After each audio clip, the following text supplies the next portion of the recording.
지금 우리나라 기업들이 갑자기 오뚜기파와 비뚜기파로 나뉘게 생겼어요. 오늘 오뚜기를 부르기 굉장히 유치한 발상이라고 생각을 해요. 깍두기 아니야? 깍두기예요? 뉴스를 오늘은 문재인 대통령이 취임 이후 처음으로 대기업 대표들하고 27일, 28일 이틀에 걸쳐서 간담회를 갖는다고 하는데 이게 지금 몇 가지 면에서 논란이 되고 있습니다. 제가 먼저 발제 형식으로 말씀드리자면 첫째, 박근혜 대통령을 만나면 안 되고 문재인 대통령을 만나면 되느냐, 대기업 총수들을. 자, 요 논란 아주 쉽게 얘기하면. 두 번째, 오뚜기라는 참 그 대기업 수준에 굉장히 못 미치는 기업 규모로 보면 그런 기업이 하나 들어가는데 이 기업은 대체 무슨 배경으로 들어가고 또 그 기업이 들어감으로 해서 다른 기업들이 나도 오뚜기 들어간 데 들어가고 싶다, 이 논란이 지금 일어나고 있다는, 도대체 이거는 뭐냐, 이 큰 두 가지 문제점들이 지금 재밌게 지금 발생이 되고 있는 것 같아요. 자, 먼저 우리 김 선배 보시기에 네. 이 먼저 한번 대통령이 대기업 총수들하고 이렇게 집단적으로 만나는 거, 그거 자체에 대해서는 어떻게 보십니까? 네, 지금 이게 여러 가지 문제가 있는데 네. 차근차근 풀어가야 됩니다. 잘못하면 네. 우리가 네. 이 문재인 정부가 흔들고 있는 이 현란한 마스코트 정치에 네. 휘말릴 가능성이 있어요. 그 마스코트가 뭐냐? 네. 이제 스포츠 팀들이 귀여운 어떤 인형을 앞세우거나 어린이를 네. 앞세워가지고 네. 이렇게 흔들면서 네. 경기장에 들어가는 거 하잖아요. 네. 이게 다 탁현민 씨 머리에서 나온 건지 누군지는 모르겠으나 네. 참 마스코트 정치를 해요. 문재인 대통령 어디 갈 때마다 연예인 데려가죠. 지번에 김영철 데려가죠. 김미화 데리고 네. 진짜 다 붙인 걸로 하겠습니다. 네. 뭐 갔죠. 네. 이런 때도 보면은 대기업 총수들 많은데 백유권 밖에 있는 어떤 기업 하나를 또 데리고 합니다. 네. 이게 다 이제 그 마스코트 정치하는 거죠. 운전기사 옛날에 오늘 또 무사히 하는 것처럼 딱 하나 걸어놓고 하는 겁니다. 이거를 왜 하는가? 네.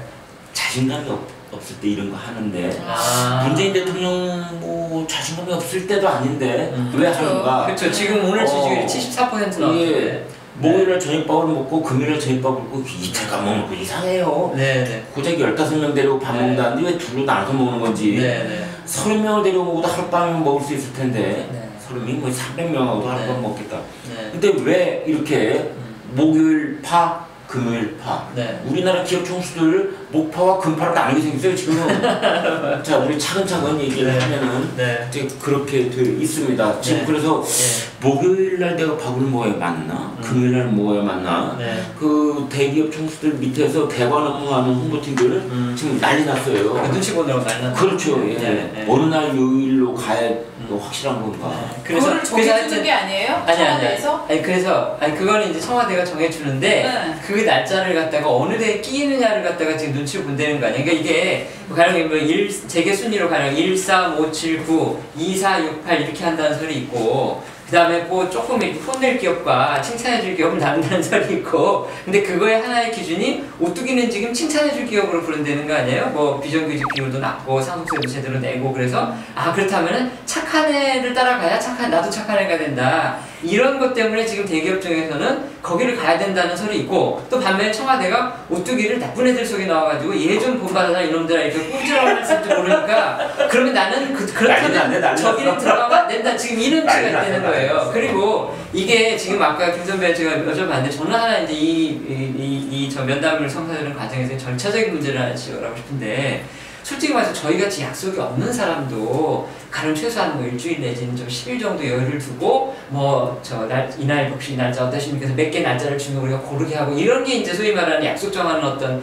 예의잖아요. 대기업 총수도 얼마나 바쁘겠습니다. 해외 출장도 많고. 시급적으로 사장님이 부르신다 그러면 모든 약속 다 깨우면 글로 가던데 뭐. 저 과감히 그렇지 않습니다. 저 아주 소신 있는 직장인입니다. 있으면 있다고 저는 얘기합니다. 근데 물론 그 경우의 수가 굉장히 적긴 하지만, 근데 지금 대기업 총수들 그렇게 바쁜 사람들인데 지금 청와대에서 그 일정 알려준 게 불과 일주일 전도 아니라고 그러거든요. 그러고 나서 무조건 와라 이렇게 되니까, 원래 대기업들은 한 8월쯤에 만날 줄 알았대요. 그러려고 길을 쓰고 선거에서 이기려고 하는 겁니다. 그러니까요. 그 힘을 겨뤄서 얼마나 재밌겠어요. 힘을 주겠다는 건데, 어쨌든 대기업 입장에서 보면 이거는 너무 대기업 총수들을 갖다가 좀 함부로 자기네 무슨 무례하고 싶어서 한 거입니다. 무례하고 싶어서. 알겠습니다. 하여튼 어쨌든 그래서 대기업들, 청와대와 대통령과 대기업들 간의 그 면담, 그 자체에 대해서는 의미가 있다고 보십니까? 아니면 왜 이런 걸 해야 된다? 뭐 이런 부정적인 생각이십니까? 어떤 생각이세요? 아니 저는 뭐 의미가 있다고 생각을 해요. 네. 왜냐하면은 정부가 경제를 살리는 게 아니잖아요. 네. 라는 정부는 거의 의미. 경제를 살리게 도와주는 거고 결국 감독이나 연출자죠. 액션은 기업들이 해야 되는데 기업들 만나서 부탁하는 거 저는 중요하다고 봐요. 저번날 저하고 얘기할 때 그런데 문제는 것 같은데 문제는 뭐냐 하면 아니 문제는 문제는 뭐냐 하면 네. 자 지금 박근혜 정부에서 대기업 만난 거 자체를 지금 문제를 삼고 있는 거잖아요. 일종의 특검. 그러니까 뭐 한화 김승현 회장 박근혜 만났었다 이렇게 되면은 뭐 갑자기 죄인이 되는 이런 분위기잖아요. 그러니까 특정인 이름을 왜? 아니 예를 드는 거죠. 독대가 문제죠. 독대. 그러니까 과거에 저는 참 아쉬웠던 부분이 저는 지난 탄핵 국면도 그렇게 생각했는데 박근혜 정부에서 대기업 왜 만났냐라고 하면 야 그거는 내 진짜 저 정책적 판단이었다라고 강하게 밀고 나가면 됐었는데 그런 부분에 디펜스가 굉장히 약했는데 사실 그때 그러니까 이상한 정서가 맺어진 게 대통령이 대기업을 만나서 뭔가를 들어주고 그러니까 사실 이게 굉장히 선이 애매하잖아요. 고충을 들어주는 거랑 따로 민원을 하는 거랑 그 선이 명확하지 않으니까 근데 뭐 이번 정부 저는 정부가 어떤 정부든지 대기업이나 기업을 만나지 않고서는 국가 운영 못한다고 생각하거든요. 저도 그런 면에서는 예. 이제 이게 뭐 대기업들과 그다음 대통령이 만나서 저를 만나는 것 자체보다는 어떤 대화를 나누느냐가 중요하다고 생각하는데 네. 오늘 제가 이제 석관도 이렇게 보고 왔는데 저는 거기서 딱 걸리더라고요. 이 자리를 마련한 취지가 청와대 사람 고위 관계자라고 그러는데 네. 대통령과 정권도 바뀌었으니 경제 철학을 공유하는 자리를 만들고 싶다 이렇게 돼 있더라고요. 근데 이게 경제 철학이라는 게 전 대통령이 솔직히 말해서 무슨 거대한 노벨 경제학상 받은 분도 아니고 네. 뭐 제이노믹스만 하는데 아니 제이노믹스 아직 실체도 없는 상황에서 결국 대통령의 경제 철학을 공유한다는 얘기는 대통령이 이런 깃발을 들었으니 너네 잘 맞춰서 그러니까. 따라봐. 결국은 네. 대통령과 우리가 참 쓰기 싫은 말이지만 소위 말하는 코드를 맞춰서 기업들이 움직이라는 거를 청와대가 일종의 뭐라고 그럴까요? 끌고 가겠다는 그런 그렇죠. 걸로 보이는데 이게 좋게 말해서 그게 공유지 네. 어쨌든 권력의 측면에서 본다면은 네. 대통령은 갑이고 대기업 그 총수든 아니면은 뭐 전문 경영이든 그런 분들은 을인데 결국 그 얘기는 갑이 을을 갖다가 누르든지 아니면은 하나 나한테 맞춰 이렇게 일방적으로 그렇죠. 일종의 요구를 하는 자리가 될 가능성이 크다고 보기 때문에 관치네요, 관치. 그렇다면 네. 이거는 결국은 박근혜 전 대통령이 대기업들 모아가지고서 예. 무슨 뭐 창조 경제한다, 그 다음에 네. 무슨 뭐 저 벤처 육성한다, 그 다음에 나중에 이제 문화융성을 갖다가 했는 게 그게 지금 사달이 났는데 문화융성 할 테니까 좀 도와주시오. 우리가 정부가 하는 데는 한계가 있으니까 기업도 좀 나서주시오.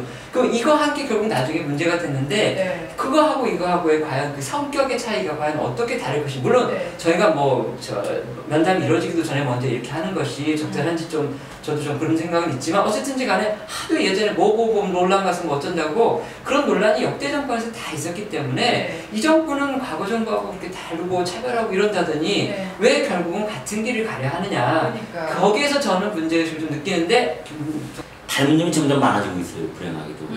그게 불행인지 해인지 모르겠습니다만. 그런데 신효석 국장이 지금 말씀하신 것처럼 이 정권을 잡고 나면은 그 정권의 기본적인 속성이 닮아가요. 그러니까 약속 안 잡고 불리면 올 것이다. 라고 믿는 어떤 측면에서 보면 정말 가당차는 권력의 횡포라고 말할 수가 있죠. 네. 권력이 꼭 누구를 잡아가지고 감옥에 넣어야만 횡포가 아닌 거예요. 네. 사실은 밥 한 번 먹자는 약속도 횡포스러울 때가 있는 거예요. 아무런 사전 노티스 없이 야 목요일날 제밥 먹으러 와. 야 금요일날 와. 우리나라 그룹들을 두 요일로 나눠가지고 이제 그걸 통보를 하겠죠. 그러면 이제 기업 입장에서는 오너 오라는 얘기인가? 아니면 현재 경영을 맡고 있는 이 친구 보내라는 얘기인가? 어느 쪽이야? 청와대가 알아서 오라 그래요. 네. 알아서 오라는 게 오늘까지 입장입니다. 네. 나는 꼭 오늘 부르진 않았어. 그런데 가급적이면 오너가 왔으면 좋겠다. 네. 뭐 이런 꼬리가 어디 하나 붙어 있더라고요. 네. 이건 또 무슨 행위입니까? 가급적이면 오너가 왔으면 좋겠다? 이거는 외국에 나가 있는 오너 두라는 소리가 더 무서운 얘기예요. 지금 다 어디 있는 빨리 들어와. 이제 그 다음에 두 번째.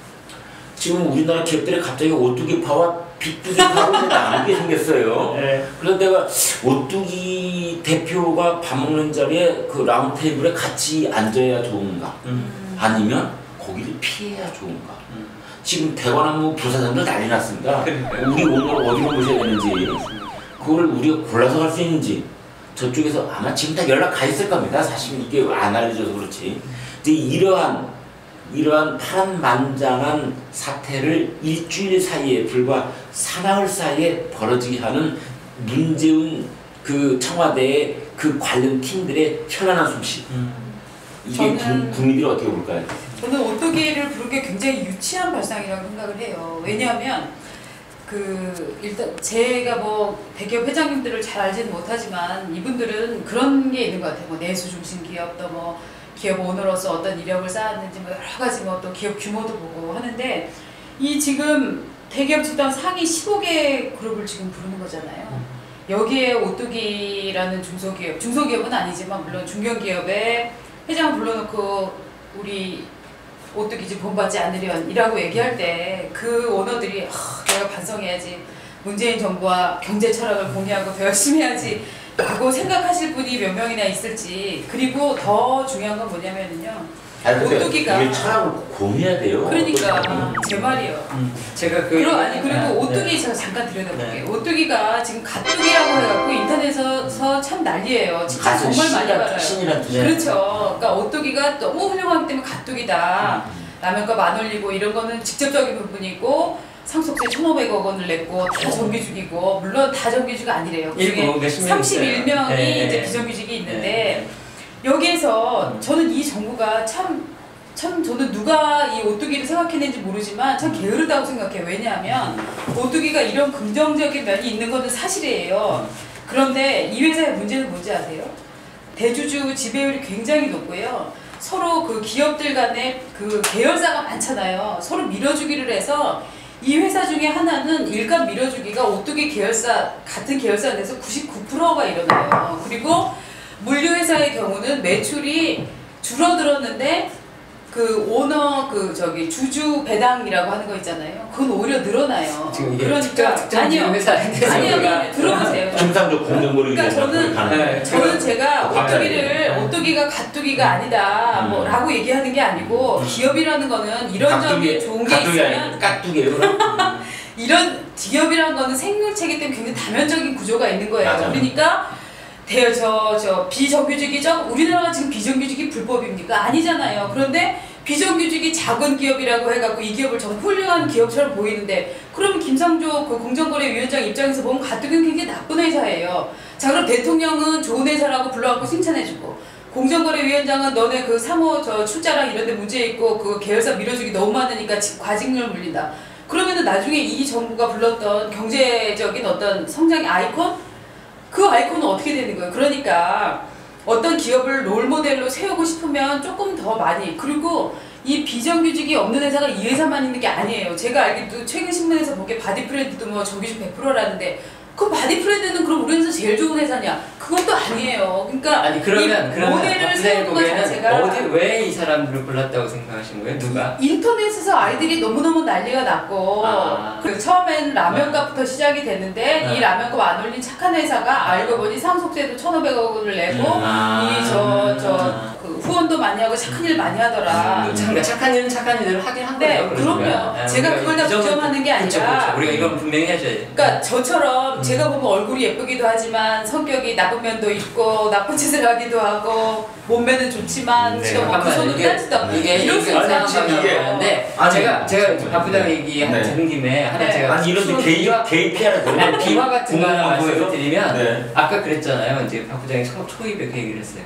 우리나라 대기업들이 대통령 앞에 가가지고서 뭐 속으로는 아유 따르겠습니다 하지만 과연 얼마나 따르겠냐, 그 얘기는 제가 잠깐 갑자기 생각나는 일화가 있는데, MB 정부 초기예요. MB 정부 막 MB 취임하고 나서 정말 우연한 기회에 제가 정말 우리나라 모 대기업의 회장님을 뵌 기회가 있었어요. 아니 정말 개인적인 시험장은 회장님급 아니면 정상 아니에요. 근데 정말 그래서 제가 그분한테 개인적으로 여쭤봤어요. 아유 저기 MB는 경제인 출신이고 기업가 출신이라서 경제를 잘하실 것 같고 정말 기업가분들은 좋으시겠어요. 경제 잘하는 대통령 취임해서. 그랬더니요, 그분의 그 표정이 완전히 만화에 씩하는 거 있죠.